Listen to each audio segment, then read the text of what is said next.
আল্লাহু আকবার, আল্লাহু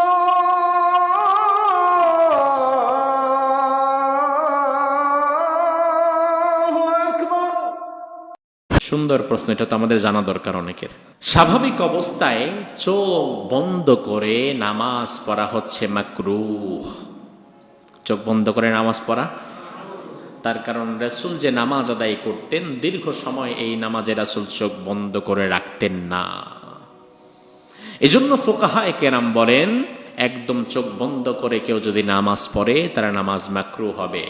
কিন্তু বিষয় হচ্ছে, চোখ বন্ধ করলে যদি নামাজে আমার মনোযোগ বৃদ্ধি পায়, খুশু বৃদ্ধি পায়, চোখ খুললে যদি চোখ একবার ঘড়ির দিকে, একবার এসির দিকে, একবার ফ্যানের দিকে, একবার উপরে, একবার নিচে, ডাইনে বামে শুধু দৌড়াদৌড়ি করে, আর চোখ বন্ধ করলে যদি নামাজে আবার মনোযোগ বৃদ্ধি পায়, তাহলে এক্ষেত্রে চোখ বন্ধ করার জন্য সুযোগ আছে।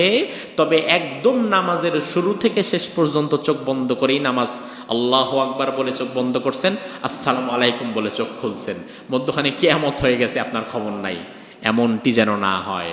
অর্থাৎ চোখ বন্ধ করলেন আবার খুললেন, বন্ধ করলেন খুললেন, একদম টানা শুরু থেকে শেষ পর্যন্ত চোখ বন্ধ রাখা ঠিক হবে না।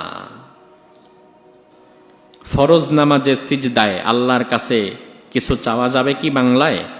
কেউ বলে যাবে, কেউ বলে যাবে না। সঠিক সমাধান কোনটি?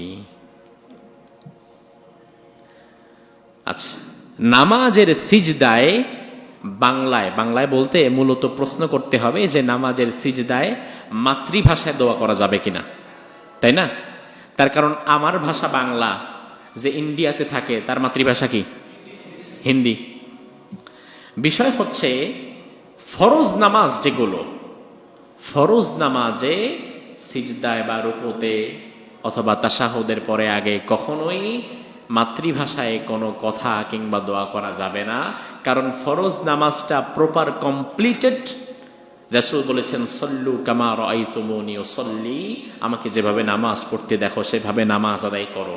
এখন ফরজ নামাজের শুরু থেকে শেষ পর্যন্ত সবটুকুন এটা কমপ্লিটেড, লকড। এর ভেতরে কোনো কিছু ঢুকানো যাবে না, আবার এখান থেকে কোনো কিছু বেরও করা যাবে না। এখন আসি নফল নামাজে কি করতে পারবেন। নফল নামাজ যদি হয় তাহাজ্জুদের নামাজ বা 2 রাকাত সালাতুল হাজাতের নামাজ, এই নফল নামাজগুলোতে ফুকাহায়ে কেরাম আবার এখানে দুটো মত দিয়েছেন।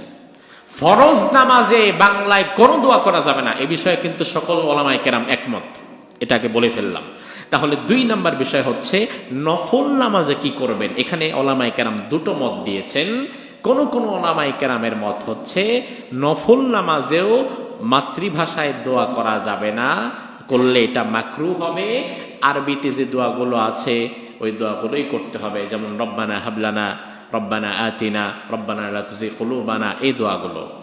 কিন্তু অধিকাংশ ওলামায়ে কেরাম, জামহুরের মত হচ্ছে নফল নামাজে সিজদার মধ্যে মাতৃভাষায় দোয়া করা যাবে, তাতে কোনো সমস্যা নাই। তার কারণ হচ্ছে রাসূল বলেন, আকরাবু মা ইয়াকুনুল আবদু মির রাব্বিহি ওয়া হুয়া সাজিদুন, বান্দা যখন নামাজ পড়তে পড়তে সিজদায় চলে যায় তখন বান্দা আল্লাহর সবচেয়ে কাছাকাছি চলে যায়, এবং তখন আল্লাহর মাঝে আর বান্দার মাঝে আল্লাহ তাআলা কোনো পর্দা রাখেন না। এজন্য রাসূল বলেন, ফাআকসিরুদ দুআ ফিস সুজুদ, নামাজের সিজদায় দোয়া বাড়িয়ে দাও, আল্লাহর কাছে চাওয়ার সংখ্যাটা নামাজের সিজদায় বাড়িয়ে দাও। এই আমলটা আমি করি। এখন আমরা নামাজের, নফল নামাজের সিজদায় আল্লাহর কাছে দোয়া করব, চাইব, নিজেদের যত চাওয়া পাওয়া আশা আকাঙ্ক্ষা আছে আল্লাহর কাছে নামাজের সিজদায় নফলে চাইব। এখন রাসূল যেহেতু বলেছেন দোয়া করো, এখন আমার ধরেন বিয়ে হচ্ছে না 10 বছর, এখন আমি একজন দিনদার উত্তম পাত্রী চাই, অথবা আমার মেয়ের বিয়ে হচ্ছে না, এখন আমার মেয়ের জন্য একটা ভালো পাত্রের ব্যবস্থা করতে হবে। এটা কি আরবি ভাষায় আমার জানা আছে? স্বাভাবিক মানুষ যারা, তাদের জানা আছে? তাহলে যদি আরবিতে দোয়া করা বাধ্যতামূলক হয়, তাহলে আগে তার হুজুরের কাছে আসতে হবে, হুজুর আমার মেয়ের জন্য একজন ভালো পাত্র চাই, এই বিষয়গুলো থাকলে ভালো হয়, এখন এইটা আরবিতে কি হবে আমার একটু বলেন। তাহলে ওই আরবিটাকে মুখস্থ করতে হবে, এরপরে দোয়া করতে হবে।